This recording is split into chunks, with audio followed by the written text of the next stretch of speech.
आप सुन रहे हैं आज तक रेडियो।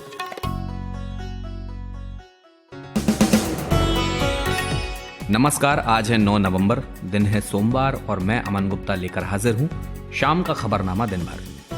बिहार में कांग्रेस को चुनाव के नतीजों से पहले अपने विधायकों के टूटने का डर सता रहा है। यही वजह है कि पार्टी के दिग्गज नेता बिहार पहुंच गए हैं। तो क्या है इस डर की वजह और कैसी है कांग्रेस संगठन की राज्य में स्थिति, जानेंगे।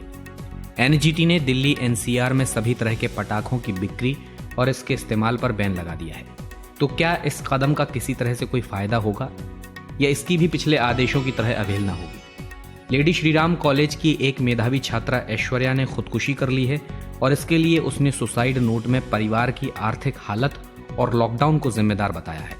कॉलेज ने कहा है कि ऐश्वर्या ने कभी उनसे मदद नहीं मांगी, तो फेलोशिप और स्कॉलरशिप पा रही एक लड़की को किन हालातों के आगे मजबूर होकर यह कदम उठाना पड़ा, इसे लेकर चर्चा करेंगे और बताएंगे जो बाइडेन का भारत और चेन्नई से कैसे है संबंध। लेकिन पहले सुनिए हेडलाइंस प्रतीक वाघमारे से।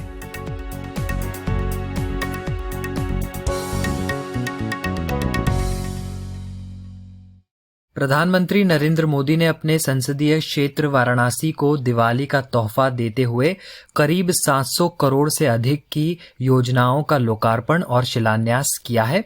दिल्ली एनसीआर में बढ़ते वायु प्रदूषण को देखते हुए नेशनल ग्रीन ट्रिब्यूनल ने बड़ा फैसला लिया है। एनजीटी दिल्ली एनसीआर में 30 नवंबर तक सभी तरह के पटाखों के खरीद और उसके इस्तेमाल पर रोक लगा दी है। मुंबई में भी बीएमसी ने प्राइवेट और पब्लिक जगहों पर पटाखा जलाने पर रोक लगा दी है। सिर्फ 14 नवंबर यानी दिवाली के दिन ही प्राइवेट सोसाइटी में रहने वाले लोगों को फुलझड़ी और अनार जैसे पटाखे जलाने की इजाजत दी गई है। E commerce grocery company big basket के करीब 2 करोड़ यूजर्स का डेटा लीक होने का मामला सामने आया है। इस डेटाबेस को $40,000 में बेचने की खबर है। देश भर में पिछले 24 घंटों के दौरान कोरोना वायरस के लगभग 46,000 नए मामले सामने आए हैं। वहीं राष्ट्रीय राजधानी दिल्ली में कोरोना ने अब तक के सभी रिकॉर्ड तोड़ दिए हैं। पिछले 24 घंटों में कोरोना के 7,745 नए मामले सामने आए हैं, जो एक दिन में सबसे अधिक हैं। और बॉलीवुड के ड्रग कनेक्शन केस में अभिनेता अर्जुन रामपाल के घर पर एनसीबी ने छापेमारी की है। एनसीबी ने अभिनेता अर्जुन रामपाल की लिविंग पार्टनर को इस सिलसिले में समन जारी किया है। ये शाम का न्यूज एनालिसिस पॉडकास्ट दिन भर है। मेरा नाम है अमन गुप्ता। बिहार विधानसभा चुनाव के परिणाम आने में अभी करीब 24 घंटे का समय बचा है। एग्जिट पोल के नतीजों में महागठबंधन के दलों को बढ़त मिलते हुए दिख रही है। ऐसे में एनडीए खेमे में बेचैनी स्वाभाविक है, लेकिन अगर कहीं मुकाबला बराबरी का रहा तब जोड़ तोड़ की संभावना बनेगी। और यही वजह है कि राज्य में त्रिशंकु विधानसभा की आशंका के बीच कांग्रेस को अपने विधायकों के टूट का डर सताने लगा है। विधायकों की खरीद फरोख्त रोकने के लिए कांग्रेस के बड़े नेताओं ने यहां डेरा जमा कर रखा है। बिहार चुनाव प्रबंधन समिति के अध्यक्ष रणदीप सुरजेवाला और वरिष्ठ नेता अविनाश पांडे भी पटना पहुंच गए हैं। तो महागठबंधन में कांग्रेस ही इस परिस्थिति के लिए परेशान क्यों है? बाकी स्थानीय छोटे दलों में ये छटपटाहट क्यों नहीं दिख रही? यही पूछा मैंने इंडिया टुडे में डेप्यूटी एडिटर और लंबे समय से कांग्रेस की राजनीति को कवर कर रहे आनंद पटेल से। देखिए, कांग्रेस को पिछली बार 27 सीटें मिली थी और पार्टी विपक्ष में बैठी थी। शुरुआत में जब जेडीयू, आरजेडी और कांग्रेस की सरकार बनी, उसके बाद जेडीयू ने पाला बदल के एनडीए की तरफ जाने का फैसला किया। उसके बाद कांग्रेस विपक्ष में रही और अब इस बार कांग्रेस को ये लगता है कि उसका मौका अच्छा है, क्योंकि आरजेडी के चांसेस बहुत अच्छे हैं इस बार सरकार में आने के। और महागठबंधन जो एग्जिट पोल आए हैं, जितने भी अलग अलग सर्वे कंपनीज के, उसमें सब में महागठबंधन को बढ़त दिखाई जा रही है। अब इसमें जो सीटें आएंगी राजद को और कांग्रेस को, उसमें बहुत अंतर है।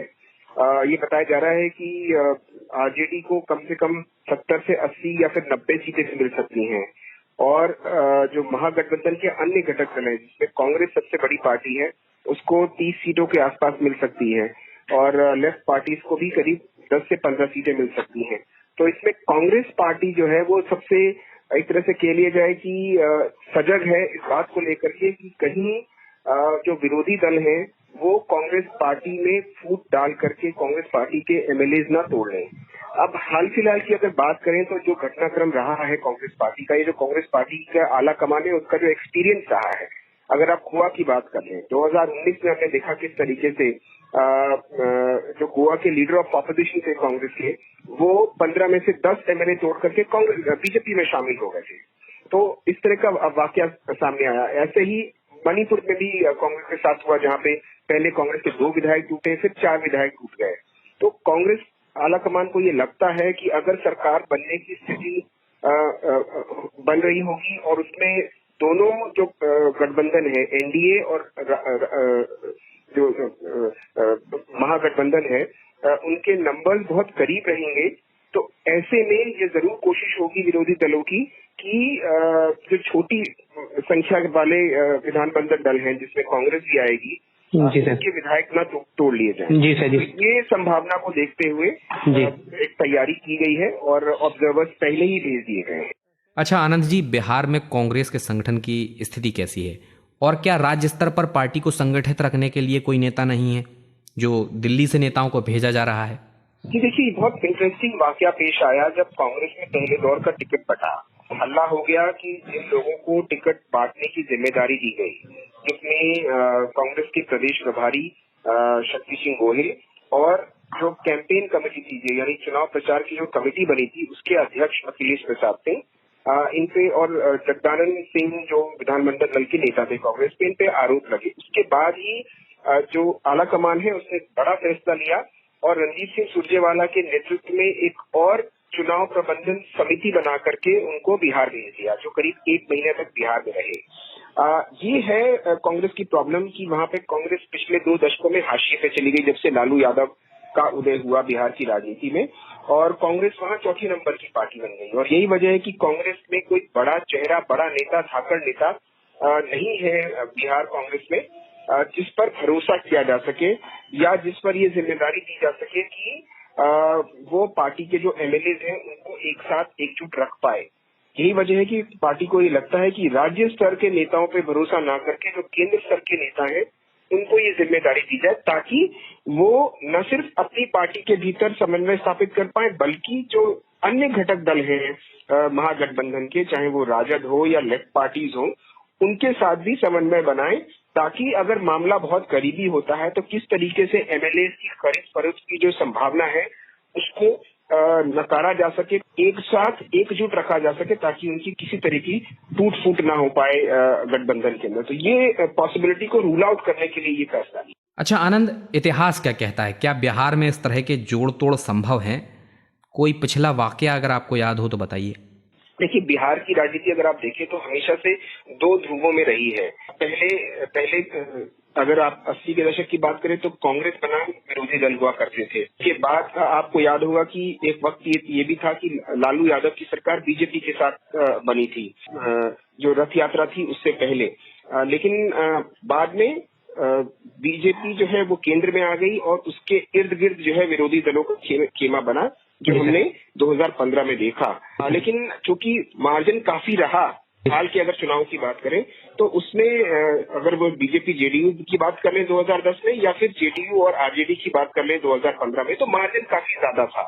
लिहाजा टूट फूट की कोशिशें नहीं हो पाई, संभव नहीं था। जेडीयू ने जरूर पाला बदल करके बीजेपी के खामे में चली गई और वहां पे राजद की सरकार बन गई।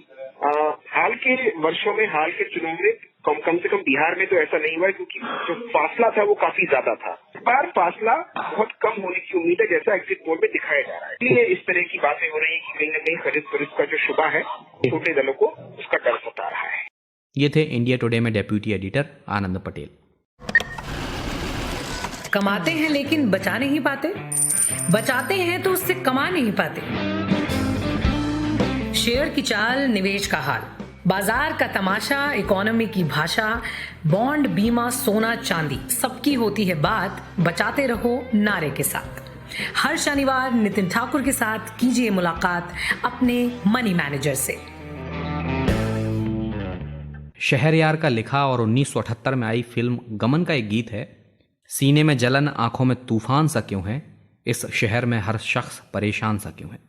ये लाइनें वो हैं जो इस मौसम में दिल्ली एनसीआर वालों को तो कम से कम जरूर याद आती हैं। ठंड की आमद के साथ दिल्ली एनसीआर में प्रदूषण का पारा बढ़ने लग जाता है। या इसे अगर यूं कहें कि ज्यों-ज्यों तापमान का पारा घटने लगता है, प्रदूषण का पारा बढ़ने लगता है। आसपास के राज्यों में जलने वाली पराली इसका एक बड़ा कारण है। इस बाबत पिछले सालों में भी ऑड इवन पटाखों पर पाबंदी का फैसला लिया जाता रहा है, लेकिन इसका कुछ खास असर देखने को नहीं मिला। हालांकि इस बार कोरोना की महामारी के बीच में थोड़ा सख्ती से फैसले लिए जा रहे हैं। अब दिवाली को देखते हुए 5 नवंबर को दिल्ली सरकार ने पटाखों पर पाबंदी लगाई। आज नेशनल ग्रीन ट्रिब्यूनल ने यानी एनजीटी ने पूरे दिल्ली एनसीआर में ही 30 नवंबर तक सभी तरह के पटाखों की खरीद और इस्तेमाल पर रोक लगा दी। ये आदेश आज आधी रात से लागू हो जाएगा। हालांकि ट्रिब्यूनल ने अपने आदेश में ये कहा है कि जिन राज्यों या इलाकों में एयर क्वालिटी इंडेक्स मॉडरेट या उससे नीचे रहता है तो वहां पटाखे चलाए जा सकते हैं, लेकिन सिर्फ ग्रीन पटाखे, और वो भी 8 से 10 के बीच 2 घंटे के लिए। दिल्ली के अलावा बीजेपी शासित राज्य कर्नाटक पटाखों पर बैन लगा चुका है। राजस्थान, ओडिशा, सिक्किम, पश्चिम बंगाल ने भी बैन लगाया है। हरियाणा ने 8 से 10 के बीच 2 घंटे की छूट दी है। मुख्यमंत्री मनोहर लाल खट्टर को सुनिए। ये खास करके प्रदूषण जब से बढ़ रहा है, मौसम बदल रहा है, कोरोना का जो मरीज फिर बढ़ने शुरू हो गए, जो हमारे 1000 तक आ गए थे हरियाणा में, आज 2021 पर पहुंच गए। तो हमें इन चीज़ों से थोड़ा सा ध्यान रख करके इसके ऊपर कोई ना कोई संज्ञान लेना पड़ता है। फिर भी जो लोग पटाखे अपने बेचना चाहें, चलाना चाहें, तो 2 घंटे की उसमें छूट दी है, उस 2 घंटे के लिए वो बेच सकते। उधर मुंबई में भी बीएमसी ने सर्कुलर जारी कर कहा है कि प्राइवेट और पब्लिक जगहों पर पटाखा जलाने पर रोक है, लेकिन जब जब पटाखों पर बैन की बात आती है तो आस्था हावी हो जाती है। सोशल मीडिया पर कहा जाने लगता है कि सिर्फ हिंदू त्योहारों को टारगेट किया जाता है। इस बार भी कुछ ऐसा ही हो रहा है। दिल्ली बीजेपी प्रदेश अध्यक्ष आदेश गुप्ता ने दिल्ली सरकार के फैसले की आलोचना की है। उनका कहना है कि प्रदूषण को कम करने के लिए सरकार ठोस और अस्थायी कदम नहीं उठा पाई, इस वजह से अस्थायी कदम उठा रही है। चंडीगढ़ में पटाखों पर बैन को लेकर कांग्रेसी नेता विरोध कर रहे हैं। चंडीगढ़ कांग्रेस कमेटी के प्रदेश महामंत्री शशि शंकर तिवारी ने कहा है कि सनातन धर्म के त्योहारों में ही प्रशासन को प्रदूषण की चिंता क्यों सताने लगती है।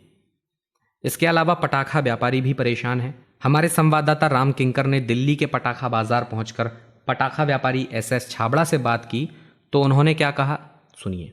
इनको ये सोचना चाहिए कि पोल्यूशन जो था, आपको लगता है कि दिल्ली में पोल्यूशन था, तो आपने हमें लाइसेंस दिया ही क्यों? मुझे ये समझ में नहीं आ रहा। आपको कोविड का नजर आ रहा था, कोविड था, तो आप लाइसेंस देते ही ना, हम माल भरते ही ना।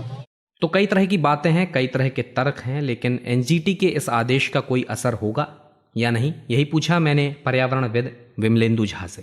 देखिए, एनजीटी ने अपनी तरफ से जो एक कदम उठाया है बहुत ही सराहनीय है, और ये चीज सिर्फ एनजीटी ने नहीं, सुप्रीम कोर्ट ने भी बार बार कहा है और इस पटाखों के ऊपर बैन लगाया है। तो आज जो एनजीटी का एक फिर से जो एक ऑर्डर आया है वो बहुत ही सराहनीय इसलिए है क्योंकि एयर क्वालिटी इंडेक्स जो दिल्ली एनसीआर की है वो बहुत ही भयावह है, और हमारे पास सारे जो डेटा हैं पिछले 5 वर्षों का अगर आप देखें तो पटाखों के कारण दिवाली के दिन और दिवाली के दूसरे दिन जो है एयर क्वालिटी इंडेक्स लगभग 20 से 25 गुना ज्यादा प्रदूषित हो जाता है। और हम देखते हैं कि इसका जो असर है हमारे बच्चों पे, बूढ़ों पे इस कदर पड़ता है कि हमारे सारे आईसीयू के बेड हमारे हॉस्पिटल्स में बच्चों को जाना पड़ता है। तो एक जो राइट टू एक प्लेजर हम जिसको कहते हैं, या कुछ लोग इसको सेंटिमेंट और फेथ के साथ जोड़ते हैं, ये जोड़ना बहुत ही गलत है। इसलिए क्योंकि स्थिति जब ऐसी भयावह है तो हमें पटाखों के बारे में नहीं बल्कि साफ हवा और जीने के अधिकार के बारे में सोचना जरूरी है। और एनजीटी का ये जो पूरा का पूरा ऑर्डर है बहुत ही सही ऑर्डर है, क्योंकि हम जिस तरह से पब्लिक हेल्थ इमरजेंसी से गुजर रहे हैं हमें वो सारे कदम उठाने पड़ेंगे, और इसमें से एक बहुत बड़ा कदम है इस दौरान, दिवाली के दौरान पटाखे नहीं फोड़ना, क्योंकि सारे लोग अभी कोविड के साथ क्राइसिस में है। विमलेंदु, कई बार इस तरह के बैन लगते रहते हैं। मुझे याद आता है कि दिल्ली में खुले में कूड़ा जलाने पर भी रोक लगाई गई थी, लेकिन कूड़ा जलाना बंद नहीं हुआ। कई तो सरकारी विभागों में भी खुलेआम कूड़ा जलाने की शिकायतें आई थीं। आपको क्या लगता है, क्या इस आदेश में वो बात है कि इसका सख्ती से पालन हो सके? देखिए, एक सभ्य समाज में ऐसे ऑर्डर्स की आवश्यकता नहीं पड़नी चाहिए, क्योंकि जब आपको पता है कि आपको सांस लेने में तकलीफ है, आप अगर पढ़े लिखे हैं तो आप ये भी देखते हैं कि आपको आपके आंख के सामने किस तरह का स्मोक का सिचुएशन है, डेटा पॉइंट्स है, प्रदूषण है, आपके परिवारों में लोगों को अस्थमा है और बीमारी है, तो इसमें किसी एक तीसरे तंत्र को वैसे आपको समझाने की आवश्यकता नहीं पड़नी चाहिए। लेकिन उसके बावजूद अगर एनजीटी और सुप्रीम कोर्ट ने ऑर्डर कहा है तो हमें इसका पालन खुद अपने आप करना चाहिए। साथ ही साथ मजा तभी होगा, इस पूरे के पूरे कानून का या इस ऑर्डर का असर तभी होगा जब इसका हम ग्राउंड लेवल पे एग्जीक्यूशन देखेंगे। अनफॉर्चुनेटली जो देखिए आप पिछले 2 वर्षों से सुप्रीम कोर्ट के बैन के बावजूद जो है दिवाली के दिन लोग पटाखे फोड़ते हैं। तो जब तक कि स्टेट मशीनरी, जो लोअर मशीनरी है, जो इम्प्लीमेंटिंग मशीनरी है, उस बैन को एग्जीक्यूट नहीं करेगी, चाहे वो सेल हो या परचेज हो, दोनों चीजों का, तब तक इसका असर हमें देखने को नहीं मिलेगा। तो विमलेंदु जी, आपको क्या लगता है, इम्प्लीमेंट करने के लिए एनजीटी या कोर्ट के आदेश के सिवाय कौन सी वे बॉडीज हैं जिनकी जिम्मेदारी होनी चाहिए? देखिए, सारे बॉडीज को इसके ऊपर काम करना बहुत आवश्यक है, क्योंकि हम एक आमूलन समय में नहीं हम जी रहे हैं, हम कोविड के समय में हैं, और साथ ही साथ एयर पोल्यूशन जबकि 800, 900 और 1000 क्रॉस करने की संभावना दिवाली के दिन रहता है, जिसमें बहुत सारे शहर जो दुनिया के होते हैं, अगर जब 200, 1 लाख पहुंचता है तो उनको बंद कर दिया जाता है, और हम इस 1000 में भी अपने आप को सोचते हैं कि हम तो अपने फेथ का या फिर अपने सेंटिमेंट का हम ख्याल रखेंगे। मुझे लगता है कि सारे एजेंसीज को इसके साथ मिलकर काम करना चाहिए, और उससे ज्यादा नागरिक जो सबसे बड़ी एक एजेंसी है, जो इंडिविजुअल्स हैं जो सबसे बड़ी एजेंसी है, उन्हें खुद सोचना पड़ेगा कि हम सांस के अधिकार को कैसे आगे बढ़ाएं। सांस लेने में अगर हमें तकलीफ हो रही है और पटाखों से अगर प्रॉब्लम होता है तो उसे हमें रोकना बहुत ही आवश्यक है। ये थे पर्यावरणविद विमलेंदु झा। तेलंगाना से एक दिल दुखाने वाली खबर आई है। दिल्ली के lady Shriram college for women की एक छात्रा ऐश्वर्या रेड्डी ने अपने घर में फांसी का फंदा लगाकर खुदकुशी कर ली। मार्च महीने में लॉकडाउन लगने के बाद से वो अपने घर रंगारेड्डी में ही थी। पुलिस को एक सुसाइड नोट भी मिला है, जिसे तेलुगु में लिखा गया है। इसमें लिखा है कि मेरी मौत का कोई जिम्मेदार नहीं है, मैं अपने परिवार पर बोझ नहीं बनना चाहती हूँ, मैं पढ़ाई के बिना जी नहीं सकती, इसलिए इसके सिवाय कोई और रास्ता नहीं बचा है। इस खबर को जरा विस्तार देता हूं ताकि आप ठीक से मामला समझ सकें। असल में ऐश्वर्या के परिवार की आर्थिक हालत अच्छी नहीं है। पिता ने उसे पढ़ाने के लिए 2 लाख रुपए में घर गिरवी रखा हुआ है। 19 साल की ऐश्वर्या ने 12वीं में पूरा राज्य टॉप किया था, जिसके चलते उसे दिल्ली में एडमिशन मिला। इंस्पायर नाम की एक सरकारी स्कॉलरशिप भी उसे मिल रही थी, लेकिन परिवार का कहना है कि शायद पूरी राशि उसके खाते में नहीं आ रही थी। इसके अलावा ऐश्वर्या को कॉलेज ने नवंबर में हॉस्टल खाली करने का भी निर्देश दिया था, जिस वजह से वो परेशान थी। ऑनलाइन क्लासेस अटेंड करने के लिए उसके पास एक लैपटॉप तक नहीं था, जिसके लिए उसने सोनू सूद को भी मैसेज किया था। हालांकि उसके अपने कॉलेज का ये कहना है कि वो कभी मदद लेने के लिए उनके पास नहीं आई। मेरे साथ डॉक्टर नवनीत शर्मा जुड़ गए हैं, जो हिमाचल प्रदेश विश्वविद्यालय में शिक्षा विभाग में पढ़ाते हैं। इसके अलावा उन्होंने लेडी श्रीराम कॉलेज में भी लंबे वक्त तक पढ़ाया है। तो नवनीत जी, पहला सवाल मुझे आपसे यही पूछना है कि इस खुदकुशी का जिम्मेदार ऐश्वर्या ने किसी को नहीं ठहराया, लेकिन जिम्मेदार समाज होने के नाते हम किसे इसका जिम्मेदार माने? आपने जो सवाल पूछे उनके 3 फलक हो सकते हैं और बड़े गंभीर सवाल हैं, और इन सवालों की गहन पड़ताल इसलिए भी जरूरी है कि केवल इसलिए नहीं कि ऐसा ना हो कि एक दिन हम और आप मानवीय संवेदनाओं से रिक्त हो जाएं, बल्कि इसलिए आवश्यक है कि जिन संवेदनाओं के लिए शिक्षा जैसे उपक्रम रचे गए, गढ़े गए, बुने गए, ये सारे उपक्रम वहां आकर क्यों विफल हो जाते हैं? क्यों शिक्षा जैसी एक मूलभूत आवश्यकता के लिए उस हिंदुस्तान के विद्यार्थी आत्महत्या करने के लिए मजबूर हो जाते हैं, जो ये दावा करने को तैयार है कि वो दुनिया की सबसे बड़ी 5वीं अर्थव्यवस्था है? क्या ऐसा घट रहा है शिक्षा जगत में, क्या ऐसा हो रहा है शिक्षा व्यवस्था के साथ जिसे हम और आप नहीं देख पा रहे हैं? और ये कैसी ललक है जो अपने जीवन को दांव पर लगा देने के बाद भी उस शिक्षा के लिए आतुर है। और एक जो इस कोरोना संकट के दौरान बड़ी तेजी से उभरा, आप देखें कि ऑनलाइन शिक्षा को लेकर ऐसा माना जा रहा है कि ये सब शिक्षा जगत की सभी समस्याओं का अचूक हल है। तो अभी आप ये देखें कि न शिक्षक अनुपात की बात होगी, न ब्लैक बोर्ड की बात होगी। ये मान लिया गया कि अगर ऑनलाइन शिक्षा दी जाए तो एक ही अध्यापक कई विद्यार्थियों को एक सिरे से पढ़ा सकता है। तो ये तमाम जितनी शिक्षा में संस्थागत समस्याएं हैं उनको दूर करने का अचूक बाण हो सकता है, रामबाण हो सकता है। पर इस मशीनी शिक्षा के युग में, मैं इसे मशीनी शिक्षा कह रहा हूँ, आप इसे वर्चुअल एजुकेशन कहें या ऑनलाइन शिक्षा, पर इसमें आप देखें कि इस मशीनीकरण में सबसे ज्यादा हानि हुई मानवीय संवेदनाओं। ये ऐश्वर्या जिस संस्थान में पढ़ रही थी, यह संस्थान दावा करता है कि वो एशिया के सबसे बेहतरीन महाविद्यालयों में से एक है महिलाओं के लिए, और सबसे बेहतरीन महाविद्यालय है लड़कियों की पढ़ाई। तो क्या पढ़ाई हम केवल एक बराबर का निशान जैसा देखते हैं कि जिसमें हम इनपुट और आउटपुट की बात करते हैं? क्या शिक्षा में वो तमाम संवेदनाएं अब कोई मायने नहीं रखती हैं जहां पर विद्यार्थी और शिक्षक का संवाद हुआ हो? डॉक्टर नवनीत, ऐश्वर्या के कॉलेज ने तो ये कहा है कि वो उनके पास कोई मदद मांगने आई ही नहीं। ऐश्वर्या ने मदद के लिए गुहार नहीं लगाई, मतलब ना उसने कॉलेज से किसी स्कॉलरशिप के लिए कहा, ना वार्डन से कहा। आप देखिए उस विद्यार्थी के उस आत्मविश्वास को देखिए किस तरह से हम लोग देखना चाह रहे हैं। वो विद्यार्थी जो अपने जिले का टॉपर रहा हो, जिसके पास शिक्षा को लेकर अपना एक संबल हो और अपना एक स्वाभिमान हो, उसको ये कहना कि उसने मदद के लिए गुहार नहीं लगाई, क्यों वो विद्यार्थी और अध्यापक संवाद में वो खुद अध्यापक को स्पष्ट नहीं हो गया? रेड्डी श्रीराम जैसा महाविद्यालय जो ये कहता कि वो सबसे बेहतरीन महाविद्यालय है, अगर वो अपने विद्यार्थियों तक नहीं पहुंच पा रहा है तो ये केवल वानगी है। देखिए, मैं कॉलेज को कटघरे में खड़ा करने की बात नहीं कह रहा हूँ, मैं बात कह रहा हूँ कि शिक्षक और विद्यार्थी का संवाद जब ऐसी संस्थाओं में नहीं पनप पा रहा है तो और संस्थाओं में कैसे पनपेगा? अच्छा नवनीत, आप तो शिक्षाविद हैं, लगातार इस तरह की परेशानियों को देखते रहते होंगे। क्या फेलोशिप वगैरह मिलने में देरी हो रही है लॉकडाउन के बाद? देखिए, मैं इसको केवल एक और छोटी सी बात से जोड़कर आपको ये स्पष्ट करना चाहूंगा कि देखिए, हम लोगों ने शिक्षा को एक समीकरण जैसा बना लिया। जैसे अगर आप इस हालिया प्रकरण में देखें तो इस बच्चे से कहा गया कि आप अपना छात्रावास खाली कर लें। आप केवल ये देखिए कि हमने इसे एक तकनीकी समीकरण बना लिया है कि छात्रावास इस समय में खाली हो जाना चाहिए था। अब आप इस समय में छात्रावास खाली कराकर किसी और को आवंटित करने वाले नहीं थे, तो उसके लिए ऐसी तत्परता क्या थी?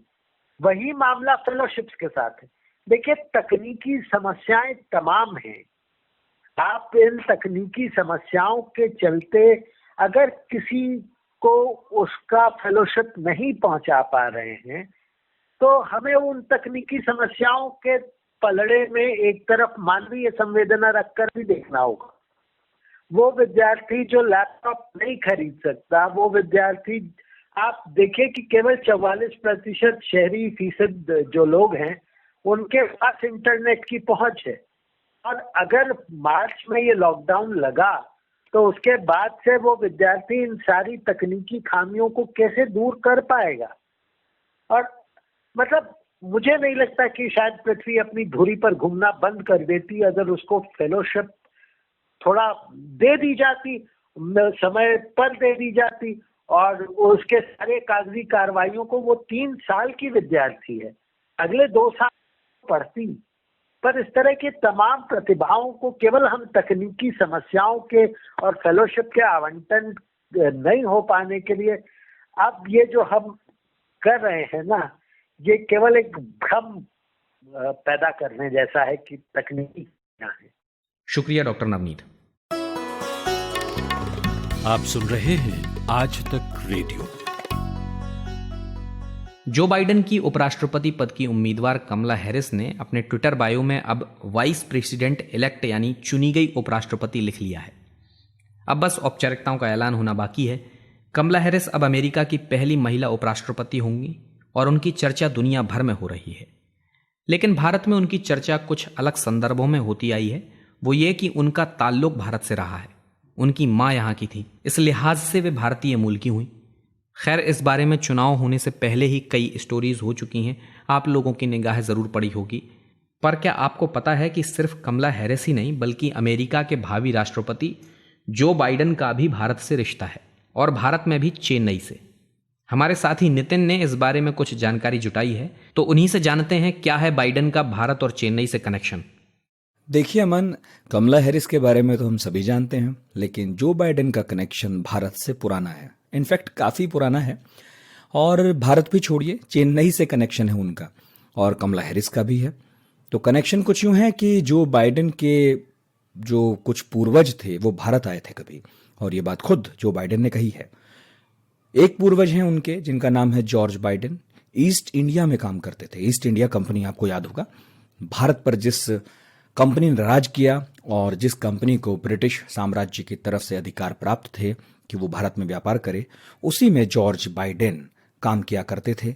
कैप्टन के पद पर उनको अपॉइंट किया गया था। कई सालों तक वो भारत में ईस्ट इंडिया कंपनी के लिए काम करते रहे और कहा गया कि यहीं पर उन्होंने घर भी बसाने की कोशिश की।